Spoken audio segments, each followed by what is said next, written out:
Movie की starting में हम सोफी नामक लड़की को देखते हैं जिसे अपनी मॉम हेलेना की चीखने की आवाज़ आ रही थी। अपने मॉम डैड के रूम के बाहर जाती है तो उसकी माँ हेलेना सोफी को जोर से गले लगा लेती है और अंदर ना देखने के लिए कहती है, लेकिन सोफी ने अंदर देख लिया था जहाँ उसके डैड मैथ्यू मरे होते हैं, जिससे सोफी काफी डर जाती है। नेक्स्ट सीन में हम देखते हैं कि शहर की जानी मानी साइकोलॉजिस्ट केट के पास मैथ्यू का केस आता है, तो अब वो मैथ्यू केस के लिए निकल पड़ती है। तो यहाँ उसकी मुलाकात डिटेक्टिव मैकार्थी से होती है, जिनका मानना था कि हेलेना ने ही अपने हस्बैंड को मारा है क्योंकि उसका बिहेवियर शुरुआत से ही काफ़ी वियर्ड था। तो पुलिस का अभी तक मानना यही था कि हेलेना की दिमागी हालत ठीक नहीं है। तो दोस्तों आपको बता दें कि डिटेक्टिव ने केट को वहाँ इसलिए बुलाया था ताकि वो पता लगा सके कि हेलेना के साथ आखिरकार हुआ क्या है और उसने क्यों अपने पति की जान ली। आफ्टर दैट कैट कुछ पेपर्स की फ़ोटो लेने लगती है जहाँ उसे ताकाहाशी की ड्राइंग मिलती है। कुछ देर वो ये सोचती है कि इस ड्राइंग का क्या मतलब है और इसी बात का पता लगाने के लिए कैट हेलेना से बात करने की कोशिश करती है, पर वो एक कोने में खड़ी कुछ भी बड़बड़ाती रहती है और वो बात नहीं करती। तो कैट सोफी से बात करने का ट्राई करती है, जो अपने दादाजी के साथ ऊपर वाले रूम में थी, जहाँ वो डर से छुपी हुई बेड के नीचे बैठी थी। पहले तो सोफी कुछ भी नहीं बताती, लेकिन फिर हेलेना के और ज़्यादा बात करने पर वो बताती है और धीरे से नाम लेती है, मारा। आफ्टर दैट कैट हेलेना की तरफ बढ़ती है और उससे पूछने की कोशिश करती है, लेकिन जैसे ही वो हेलेना बहुत बुरी तरह से चिल्लाने लगती है। नेक्स्ट सीन पुलिस स्टेशन की तरफ शिफ्ट होता है, जहां हेलेना को पुलिस स्टेशन ले जाया जाता है, जहां वो कैट को बताती है कि मरने से पहले मैथ्यू काफ़ी दुखी था और उसने मुझे बताया था कि उसका अफेयर किसी और के साथ है। इसी बात पे पुलिस को और भी ज़्यादा यकीन हो जाता है कि मैथ्यू का खून उसकी पत्नी ने किया है। और हेलेना ये भी बताती है कि वो पैरालाइज थी और उसने देखा उसके पति के ऊपर एक डीमन बैठा है, जो कि कोई और नहीं स्लीप डीमन मारा है। अब ये सुनकर पुलिस केट को कहती है कि वो हेलेना को असाइलम भेजें, जिस बात पर कैट ज़्यादा खुश नहीं होती। अब सीन रात की तरफ मूव करता है, जहाँ पर कैट हेलेना के असाइलम के पेपर्स रेडी कर रही थी कि अचानक उसे एहसास होता है कि उसके पीछे कोई है। जब वो पलटती है तो देखती है कि कोई नहीं है, बल्कि टेबल पर रखा हुआ जो गिलास था वाइन का, वो खुद ब खुद गिरकर टूट जाता है। अब सीन असाइलम पर फोकस करता है, जहाँ पे हेलेना को सोफी से मिलाया जाता है, लेकिन केट को ये अच्छा नहीं लग रहा था। रात का सीन दिखाया जाता है, जहाँ पे first time cat sleep paralysis का शिकार होती है और किचन में देखती है एक भूतिया एंटिटी को, और फिर अचानक ही वो नॉर्मल हो जाती है। अब वो निकल पड़ती है ताकाहाशी की घर की तरफ, जहाँ पहुँचने पर कैट को ताकाहाशी मरा हुआ मिलता है और वो बहुत डर जाती है। और जाने के लिए कैट फिर से हेलेना से मिलती है, जहाँ पे हेलेना कैट को अपना आई मार्क दिखाती है और डॉक्टर हैरिस के बारे में भी बताती है और बताती है कि वहाँ पर मैथ्यू को लेकर जाया करती थी क्योंकि वो इस पर रिसर्च कर रहा है। अब कैट डॉक्टर हैरिस की तरफ मूव करती है, जहाँ पर वो और भी कई सारे पेशेंट्स को देखती है और वहीं पर उसे की मुलाकात डेगी से भी होती है। वहीं पर एक सोल नामी पेशेंट भी होता है जो कि स्लीप डीमन की बातें कर रहा होता है, जिस पर डेगी गुस्सा हो जाता है और गुस्सा होकर कहने लगता है कि ये कर्स्ड है और ये आज ही मर जाएगा। लेकिन डेगी की बातों से टेंस्ड होकर सोल खुद को आग लगा लेता है और मारा जाता है। At the same time cat को भी दूसरा अटैक आता है और वो टेबल के नीचे मारा को देखती है। अब सीन शिफ्ट होता है पुलिस स्टेशन की तरफ, जहाँ पे डेगी को अरेस्ट कर लिया गया था क्योंकि सोल ने आत्महत्या करी थी। वहीं डेगी अपनी आंख का निशान जो है वो दिखाता है। डेगी केट के पूछने पर केट को बताता है कि ताकाहाशी वो पहला इंसान था जिसने सबसे पहले मारा को देखा था, उसके बाद वो उसके पास आई थी। अब सीन चेंज होता है और केट को खबर मिलती है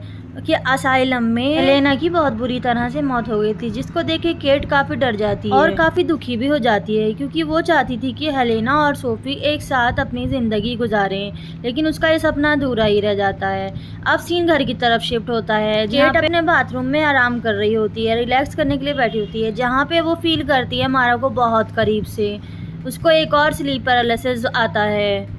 इससे पहले कि मारा ज़रा करीब आ पाती तभी वो नॉर्मल भी हो जाती है, लेकिन वो बहुत जल्दी समझ जाती है कि मारा सच में थी। वो पैरों के निशान देख लेती है और जल्दी से जाकर फिर आईने में अपनी आंखों को चेक करती है, जहाँ पे उसकी आंखों में उसको मार्क दिखाई देता है, यानी कि अब नेक्स्ट विक्टिम वही थी। एनीवे सीन शिफ्ट होता है सुबह की तरफ। नेक्स्ट डे कैट असाइलम में जाती है मारा के बारे में और ज़्यादा पता करने के लिए। वो असाइलम की CCTV फुटेज देखती है और उसमें देखती है कि वहाँ पे कोई इनविजिबल फोर्स है जो कि हेलेना को मारने की कोशिश कर रही है। फाइनली वहाँ पर ग्लिच में केट मारा का व्यू देखती है और समझ जाती है कि मारा सच में एग्जिस्ट करती है। अब केट मारा मिस्ट्री सॉल्व करने के लिए शहर से दूर डेगी के घर जाती है, जहाँ जाकर वो डेगी ने स्लीप पैरालिसिस और मारा पे काफी ज्यादा रिसर्च कर रखी है। उसके बाद केट अपने आंखों का निशान डेगी को दिखाती है, जिसके बाद डेगी कुछ भी बताता है। डेगी मारा के बारे में केट को पूरी बात बताता है और ये भी बताता है कि मारा 4 स्टेजेस में मारती है, जिसमें पहली स्टेज में मारा लोगों को पहले दिखाई देती है और दूसरी में फिर वो मार्क करती है और तीसरी स्टेज में फिर वो फिजिकल होती है और उसके बाद चौथी में फाइनली मार देती है। और डेगी ये भी बताता है कि केट तुम सेकंड स्टेज में हो क्योंकि उसने तुम्हारी आंख में मार्क कर दिया है, जिससे केट काफी घबरा जाती है। अब केट डेगी से पूछती है कि तुम अब तक जिंदा कैसे हो, जिसपे वो बताता है कि मैं सिर्फ 20 मिनट सोता हूँ, क्योंकि मारा आपको जब भी मारती है जब आप गहरी नींद में होते हो। अब केट डॉक्टर एलिस की तरफ मूव करती है और उनको वो फुटेज दिखाती है, लेकिन डॉक्टर एलिस समझ नहीं पा रहे थे और कहते हैं ये सब हेलुसिनेशन है।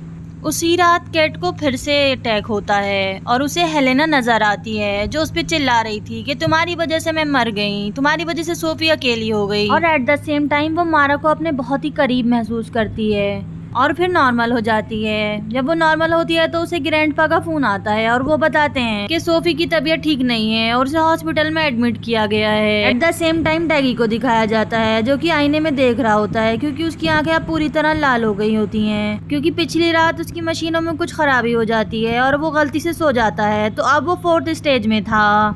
अब मारा से बचने के लिए वो अपनी आईलिड को काट लेता है और जख्मी हो जाता है। तभी केट आके उसको फर्स्ट एड देती है और हॉस्पिटल ले जाती है, जहाँ पे उसकी पट्टी करके उसको नींद की गोलियां दे दी होती हैं। लेकिन डेगी परेशान था क्योंकि अब वो 4th स्टेज में पहुंच चुका था। वहीं थोड़ा रिलैक्स मिलने के बाद वो केट से कुछ बातें करता है और उसको बताता है कि उसको गिल्ट है कि उसने बहुत सारे मासूम बच्चों की जान ली है जब वो आर्मी में था। आफ्टर दैट उसी रात फिर से केट को स्लीप पैरालिसिस आता है, जिसमें वो देखती है कि मारा सोते हुए डेगी की तरफ बढ़ रही है और वो सब देख रही होती है, लेकिन खुद कुछ नहीं कर पाती है। और उसी के सामने मारा डेगी को जान से मार डालती है और कुछ भी नहीं कर पाती हमारी केट। अब मारा केट की तरफ बढ़ती है, वहीं दूसरी तरफ डॉक्टर एलिस समझ नहीं पाते हैं कि ये क्या हो रहा है। एट द सेम टाइम मारा केट का गला पकड़ लेती है और वो अजीब सी हरकतें करने लगती है और उसकी एक आंख पूरी लाल हो जाती है। अब डॉक्टर हैरिस आके उसकी जान बचाते हैं और केट फिर से नॉर्मल हो जाती है। अब सीन सोफी की तरफ शिफ्ट हो गया होता है, जो कि हॉस्पिटल में एडमिट थी और उसकी आंखें पूरी तरह लाल हो गई थी। अब केट उससे मिलने के लिए हॉस्पिटल जाती है और दादाजी से कहती है कि आप इसको सोने नहीं दीजिएगा, लेकिन दादाजी को लगता है कि केट की दिमागी हालत खराब है। अब हॉस्पिटल में केट को मारा दिखाई देती है, जो कि सोफी को हर्ट करना चाहती थी, पर केट हर हाल में सोफी को बचाना चाहती थी। जब मारा बहुत करीब आने लगती है तो केट मारा से एक डील करती है कि उसको छोड़ दिया जाए और फिर मारा चली जाती है। दोस्तों सोफी की आंखें ठीक हो गई थी और दोस्तों इस मोमेंट पर हमें लगता है कि सब कुछ ठीक हो गया है और मारा सोफी और केट की लाइफ से जा चुकी है और मूवी मॉर्निंग की तरफ शिफ्ट होती है और केट सोफिया की तरफ बढ़ती है। लेकिन जब सोफिया पलटती है तो उसकी आंखें काली होती हैं, जिससे केट बहुत डर जाती है। वहीं दूसरी तरफ उसको हेलेना दिखती है, जो कि उसको ब्लेम कर रही होती है कि तुम्हारी वजह से मैं मरी हूँ और तुम्हारी वजह से मैं अपनी बच्ची से दूर हुई हूँ। इसी के साथ ग्रैंडपा डिटेक्टिव भी दिखते हैं, जो कि एक तरफ इशारा कर रहे होते हैं, जहाँ पर केट खुद को बैठा हुआ देखती है और उसको कुछ समझ नहीं आता। इसी के साथ केट को 4th पैरालिसिस होता है, ऐसा हमें दिखाया जाता है और वो मारा को अपनी तरफ आता हुआ देखती है। फाइनली मारा धीरे धीरे आके बूम और मूवी यहीं खत्म हो जाती है।